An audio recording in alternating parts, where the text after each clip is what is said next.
निषादों के वह मसीहा जो कभी होम्योपैथ के डॉक्टर हुआ करते थे, आज कैसे सियासत के एक बड़े महारथी बन बैठे। पिछले 10 सालों के राजनीतिक और सियासी करियर में संजय निषाद की जिंदगी में और खासकर निषाद पार्टी में क्या कुछ बदला, जानते हैं। शून्य से शिखर पर पहुंची निषाद पार्टी के संघर्ष की कहानी क्या थी। पूर्वांचल के गोरखपुर शहर से इलेक्ट्रो होम्योपैथ की प्रैक्टिस और उसी मान्यता के लिए संघर्ष कर अपनी नेतृत्व क्षमता का एहसास कराने वाले डॉक्टर संजय निषाद विधानसभा चुनाव के बाद यूपी की राजनीति का अहम किरदार बन गए हैं। निषादों को अनुसूचित जाति का आरक्षण दिलाने की मांग करने वाले निषाद पार्टी लगभग 10 सालों में ही यूपी की चौथे नंबर की पार्टी बन गई। 2022 के विधानसभा चुनाव में भाजपा ने निषाद पार्टी को गठबंधन के तहत 15 सीटें दी, जिसमें 11 सीटों पर जीत मिली।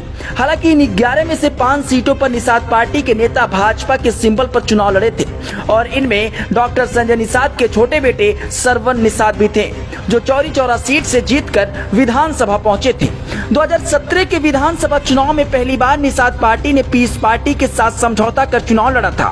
गठबंधन के तहत निषाद पार्टी ने 72 सीटों पर प्रत्याशी उतारे थे, लेकिन जीत सिर्फ ज्ञानपुर की सीट पर विजय मिश्रा के रूप में मिली और इस चुनाव में डॉक्टर संजय निषाद खुद भी गोरखपुर देहात से हार गए थे।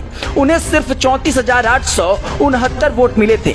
2017 में योगी आदित्यनाथ को प्रदेश की कमान मिली और सीएम बनने के बाद गोरखपुर लोकसभा सीट से इस्तीफा दे दिया। गोरखपुर सीट पर हुए उपचुनाव में संजय निषाद ने सपा से गठबंधन कर अपने पुत्र प्रवीण निषाद को चुनाव लड़ाया और भाजपा को हराकर बेटे को संसद में पहुंचाया।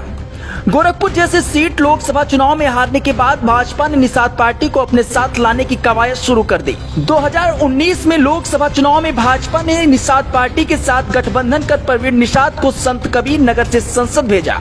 साथ ही भाजपा ने डॉक्टर संजय निषाद को विधान परिषद पहुंचाया। 2022 के विधानसभा चुनाव में भाजपा ने निषाद पार्टी को गठबंधन के तहत 15 सीटें दी, जिनमें 11 सीट पर जीत मिली। हालांकि इन 11 में से 5 सीट पर निषाद पार्टी के नेता भाजपा के सिंबल पर चुनाव लड़े थे। इनमें डॉक्टर संजय निषाद के छोटे बेटे सरवन निषाद भी थे।